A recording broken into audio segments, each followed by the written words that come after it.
নিজৰ সপোনবিলাক হয়তো বিপ্লৱত পৰিণত কৰিব পাৰিব।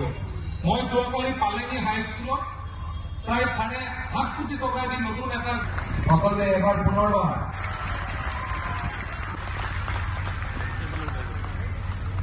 মঞ্চলৈ আহিব।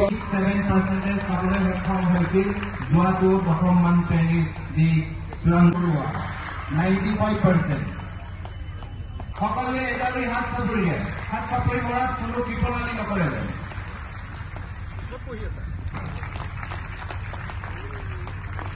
আগুৱাই থাকিব ছয়নিকা বৰুৱাক মই আগবাঢ়ি আহিবলৈ অনুৰোধ জনাইছো।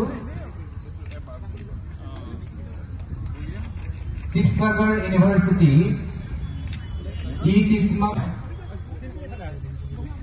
উঠি আহিব আৰু লগতে যিসকল স্বেচ্ছাসেৱক আমাৰ চাইকেল বিতৰণী কাৰ্যসূচীত সহযোগ কৰিবলৈ নিয়োজিত কৰা হৈছিল তেখেতলোকক মই সাজু হৈ থাকিবলৈ অনুৰোধ জনাইছো।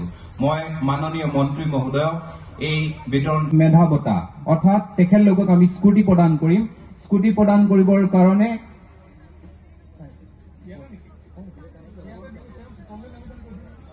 ছাত্ৰ ছাত্ৰীসকলক মই আহিবলৈ অনুৰোধ জনাম। নামসমূহ মই ঘোষণা কৰি দিয়াৰ লগে লগে তেখেতলোকে যেন আগবাঢ়ি আহে। জাজি হেমনাথ শৰ্মা যিজন ছাত্ৰ অৰিন্দম বৰুৱাৰ কথা ইয়াতে ঘোষণা কৰা হৈছিল, তেখেত হৈছে অসম চৰকাৰৰ এক অভিলাষী আঁচনি আৰোহণীয়া। তেখেতক সভাখন সম্বোধন কৰিবৰ কাৰণে অনুৰোধ জনাইছো। ধন্যবাদ।